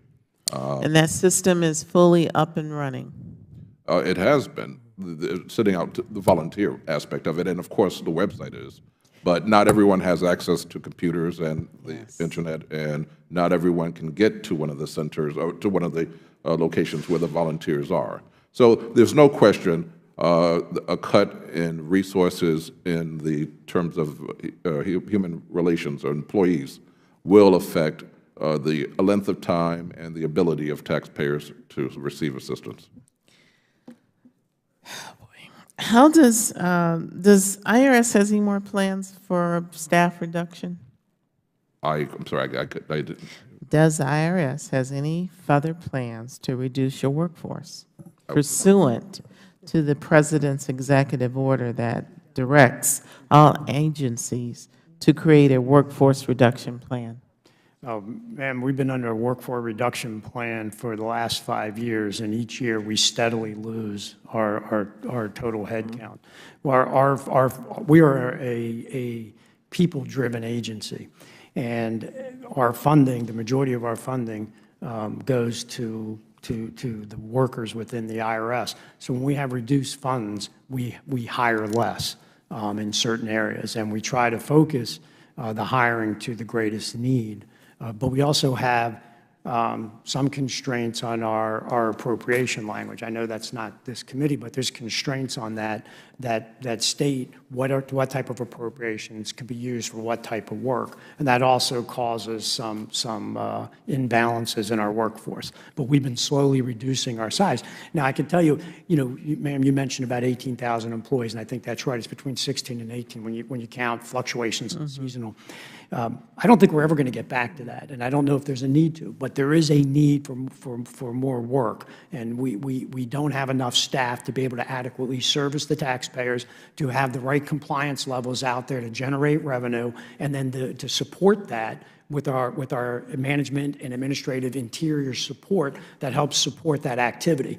So I don't think there's anybody within the IRS that says we should go back up to the levels we had. I don't think that's reasonable. But I have a quick question. So if this new tax code is passed, has any of you been at the agency long enough to go through tax change or tax code process? Doesn't that include the need for additional staff to implement, train, and to enforce new tax codes? At the sides, ma'am, not something as comprehensive as is being discussed, but to their credit, the IRS has demonstrated an uncanny ability to implement tax law changes even at the very final portions of the tax. So, sir, if I can quote you, you're saying that if the proposed tax change program passed, at your reduction workforce plan, at your reduced level that you are at now, without the manpower to ask individual questions, sending them to a website, you are confident that the IRS will just absorb this and the world will continue, and you will provide the quality expectation that our taxpayers expect? Gentleman can respond. No, ma'am, I am not, no, I'm not confident. It depends on me. We haven't seen the language at the IRS because, again, policy is not what we're about. We're about administration of that policy. We haven't seen it either. But if it's complicated, it will definitely have an impact, right? Because we have to be able, if we're changing the actual structure of a tax return, that has a big impact on our IT systems, and I can let Ms. Garza talk about that. But there are implications of that, and anything that's retroactive has a big impact on our ability to administer or try to get the systems up. Gentlelady from New York is recognized. I just want to thank the chair. Since thank he you. didn't remember my name, he gave me an extra minute. That's Thank right. you. Anyone from the great state of Michigan, even though I'm from Ohio, we will do that. Gentlelady from New York is recognized. Thank you so much, Mr. Chairman, and I'd like to ask Mr. Tribbiano. Last month, Equifax announced it had suffered one of the largest data breaches in history, compromising the personally identifiable information of more than 145 million Americans. That's almost half the country now has their Social Security number and their date of birth compromised. And while that in itself is troubling, what is perhaps even more troubling is the fact that hackers roamed the Equifax network for more than 2 months without detection. And the company waited weeks, absolutely weeks, to alert the FBI after learning about the breach. This is simply unacceptable. I will hope that the chairman of this committee would commit to holding a hearing on this matter. But today I want to delve deeper into another fact of the issue, the IRS's contract extension with Equifax while waiting for a ruling on a bid protest. And I'd like to ask you, Mr. Tribbiano, is it correct that the IRS extended a current contract with Equifax after the breach was revealed? How much was the bridge contract worth? What was the length of the bridge contract? What services were covered by IRS's contract with Equifax? Yes, ma'am. So let me start with the bridge contract itself was for three-month increments. Right. So when the reports came out that it was 7.3 million, that was for the whole 9 months. The intent of the bridge contract was to be able to cover the time period from the first 3 months, which was worth about 1.3 million. And the intent of that was to cover the time period between GAO either upholding the protest or not upholding the protest, and our ability to get the new vendor online and up and running. So we had to have a bridge between those two contracts. And what services were covered by this contract? E-authentication services. This is where a taxpayer would provide certain data that we would verify with Equifax to be able to verify the identity of the taxpayer. Okay. I mean, I'm simplifying that. And it's my understanding that after the breach was announced, IRS personnel were sent to Equifax to assess whether IRS data was compromised. And Ms. Garza, can you describe that assessment and its findings? Yes, so we reached agreement with Equifax to do a one-day visit followed by a 3-day visit, which we did conduct last week. On that first day visit, the primary objective was to look to see if any IRS data had been compromised, and also partnering with TIGDA Investigations, look at what data had been. Was it compromised? No. No IRS data had been compromised. Well, that's good to hear, but I'm concerned that shortly after the breach, IRS entered into a short-term bridge contract with Equifax. Shortly after reports of this sole source bridge contract, I sent a letter to Chairman Gowdy and Ranking Member Cummings requesting a hearing on this $7 million no-bid contract. Ms. Garza, can you elaborate on that contract, and why did IRS enter into it despite the rising concerns with the laxity of Equifax in their identity and theft protection to be hired to then verify protection further at the IRS is deeply concerning to me. So, Yes, ma'am. I'll start if I can, and then Okay. I'll turn it over to Ms. Garza for some of the technical aspects of that. So when I originally was discussing this earlier, and I forgot who asked me the question, I was trying to lay out the pattern that happened. So right now, we had a sole source contract with Equifax as our sole vendor in this arena for a long time. We recompeted that contract, and that's the one that they protested, to bring other companies into the fold and have them offer this service as well. Experian met the qualifications from a technical perspective and put in a lower bid than Equifax, and they won the contract. So now we have competitiveness. When GAO put the stay out there, and knowing that GAO has up to 100 days to decide on whether or not the protest is... Well, my time is almost up, and I sort of know the whole line of circumstances. Can I ask, given the circumstances of the bid protest and the data breach, were there any other options the IRS had besides extending the contract with Equifax and temporarily discontinuing the services that were being provided to consumers? Well, ma'am, we could have discontinued the service, or we could have provided the bridge contract. What you heard from GAO when they talk about the authority to be able to, there's a higher authority level that you could override a protest or start the process of implementing something in the middle of a protest. We didn't breach that level to be able to exercise that option. My time has expired. I have further questions, and we'll submit them to the record. Yeah, or if you want, we can do a few more here. Mr. Coots, the 200, was it 213 who were fired and then rehired? 213? Correct. Okay. Fired or left in lieu of termination. Yeah, and when they were rehired, there has to be some kind of interview process, something goes on. In that interview process, does the IRS say, like, oh, I see you were employed at the IRS before, and you were let go? Do they get into that questioning?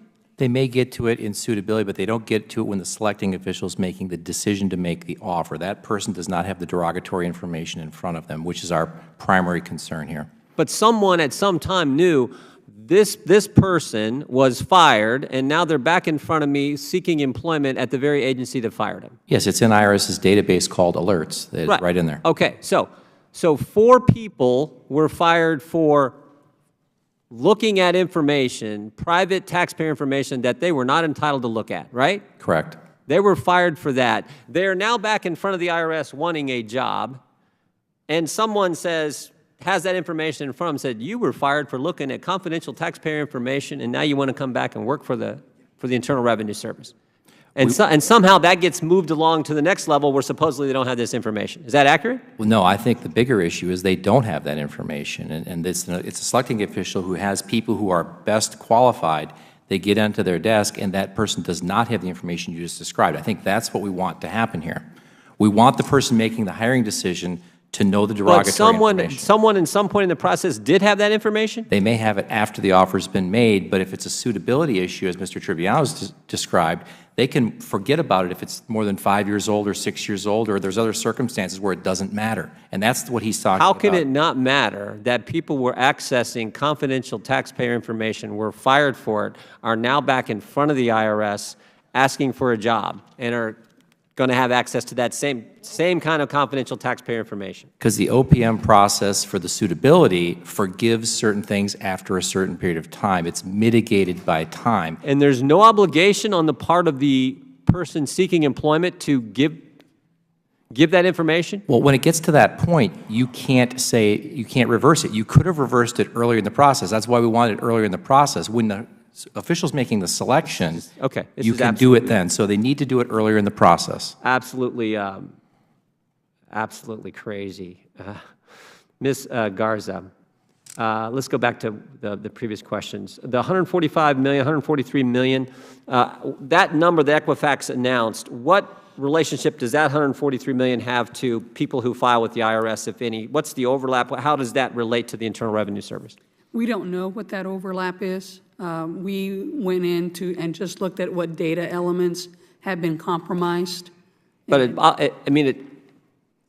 I mean, it would have to be substantial because there are 330 million people in the country. There's probably 150, 160 million taxpayers, right? So Of course, there's an assumption that, potentially every single taxpayer. a good portion of those are, directly related to taxpayers. Yeah, maybe all of them. It would have to be so.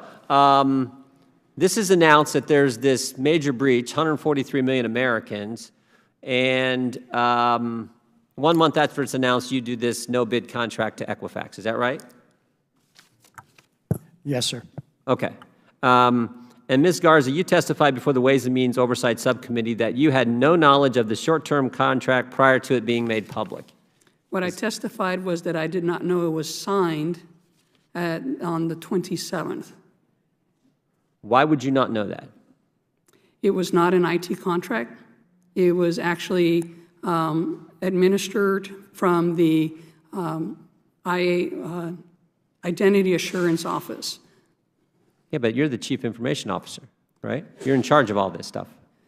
The contract was for professional services for credit bureau, and so the folks that were involved in establishing that contract deemed that it did not have to come to my organization for review.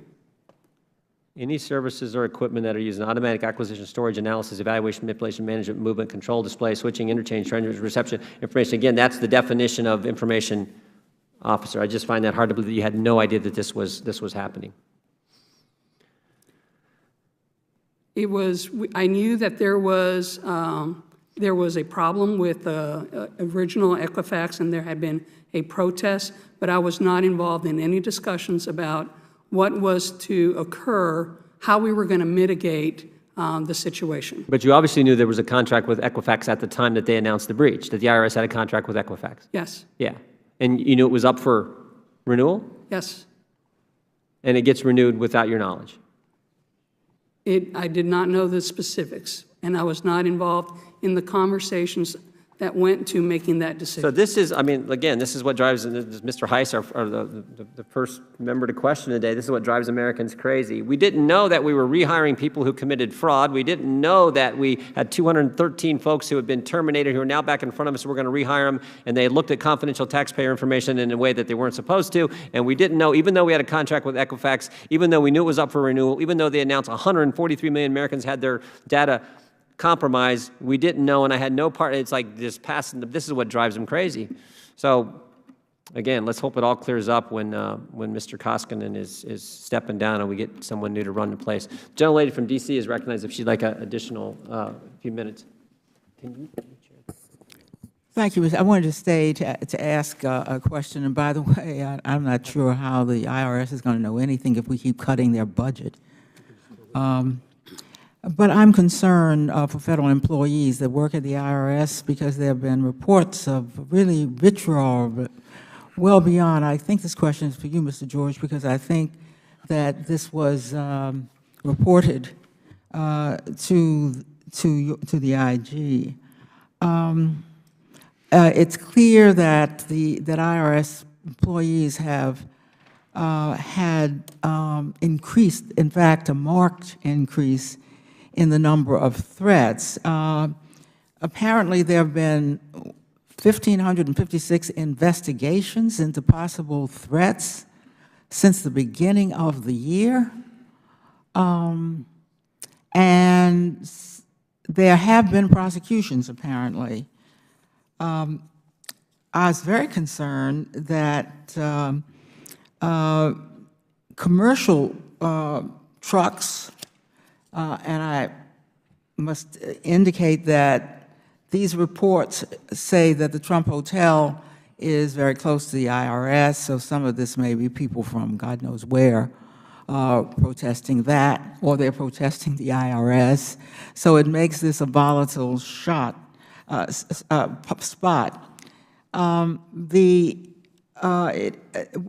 the report, and these are news reports, said that commercial trucks, Ubers, and taxis are not being checked by canine and magnetic wands, and that they are allowed to park and idle between the hotel and the IRS building.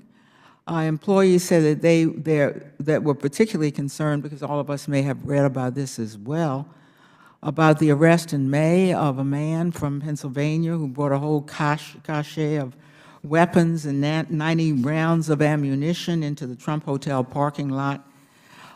So he was somehow caught.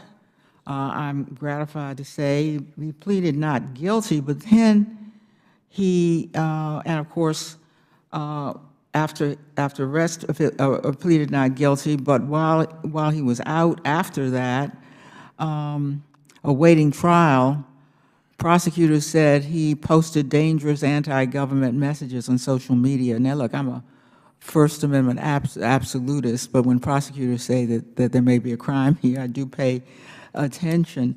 I wonder, before something really serious happens, Mr. George, whether or not there ought not be an investigation of what is a very unusual number of threats against federal employees who they say make it difficult to do their work. I'm looking to you for advice. Sometimes they don't even know who to complain to, the police or the IG or the FBI. Would an investigation help to put to rest where the problem is and what should be done about it? Congresswoman, that's a very important and timely question. And in fact, we are currently working with the Internal Revenue Services Security Division on that very issue. And so I don't know whether we'll be able to report publicly, because we don't want to endanger, again, further endanger the lives of IRS employees or other federal workers or private citizens who are there. But we would be happy to brief you and the chairman and the committee on what we find in a non-public setting. That's very engaging, very encouraging, Mr. George. I would take it, though, that after a report, after an investigation, some kind of report that the public could see would be appropriate. We're not asking for reports of who struck John or what to be done about it, but it would be reassuring, just as I am reassured by knowing you are indeed involved in an investigation.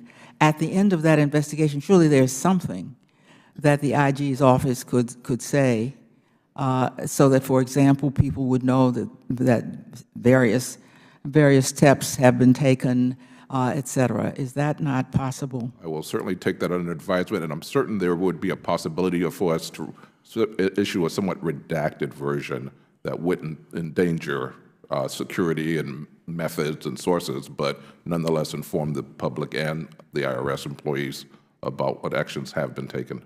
Thank you very much, Mr. George. I appreciate that kind of initiative. Certainly, ma'am. Thank you very much. I'll give just one question. Maybe you guys aren't qualified to answer because it's really not along the same vein as the other questions today, but I'll try to ask you, Mr. Triviano. As you know, we're working on a major tax law change, which may or may not come to fruition, probably will. But there are people here who want to make sure it's done by the end of the year and make it retroactive on the 2017 returns. Are you familiar with how the IRS handles tax changes passed in November or December retroactively? Sir, I haven't been with the IRS for a major tax change like this. I can tell you, though, talking to my colleagues, and I know Ms. Garza can add some additional comments on this. Talking to my colleagues about this, it depends on the complexity of what's in this law or what gets passed, and if it's retroactive, it does cause us concerns because we don't have enough time internally to make the changes to the systems, to educate our phone assisters and the people that would the influx of people asking tax questions, plus our partners out there, the software companies that produce the software that a lot of Americans use, need time to be able to build into their software whatever these changes might look at. But maybe I should ask Ms. Garza, what happens if there's even a minor change in December? Because we've done that before, a retroactive change in December. It really depends on the change and what exactly is being changed. One of the things that is probably the most difficult to implement is if you change what we call the core record layout, which is kind of how the return is structured. It has all of the business rules associated and those are all programmed. So if you're going, from a 2-page 1040 return to a 1-page or a postcard type, that's significant work. On going back in time, making it retroactive, that is very difficult because we have to go back to our systems. Depending on how the language is, how far back do we have to go, and how do we apply that to things that have already occurred? One of the things that I would suggest is, and I'm sure it's probably already happening, is that we engage with your staffs to figure out what's the best approach that we can use to still get you to where you want to get, but make it in the simplest way. You're going to have to come up with new instructions for the returns, right? Yes. New instructions presumably for the Schedule C, presumably for the Schedule E, and many other schedules, right? How quickly in today's world do you think you can turn that around? I mean, these are not obscure schedules. So the development of the schedules actually comes out of our W&I organization. So I don't know how long that would take for them to do. I do think it's a extended period of time. Why don't you, I'm a little bit afraid they're not doing it. I just hope that you're coordinating with a Ways and Means Committee, because I used to do taxes, and we used to make fun of Congress when they changed things for the prior year. But that's even on minor things where you can contact the licensed tax preparers. I would, I'll talk to the Ways and Means folks, but they should be, dealing with you guys on a routine basis. But, well, we hope, I asked some questions, hope we get answers in the future. You can tell we're very disappointed with, some of the ways some of your people are hired. I mean, it's to the point of bizarre that you'd rehire somebody who was fired before, particularly. It's obvious it causes just tremendous amount of public lack of confidence in the IRS. But I would like to thank you all for appearing before us today. The hearing record will remain open for two more weeks for any member to submit a written opening statement or questions for the record. If there's no further business, looks like I'm all alone here, without objection, the subcommittees stand adjourned.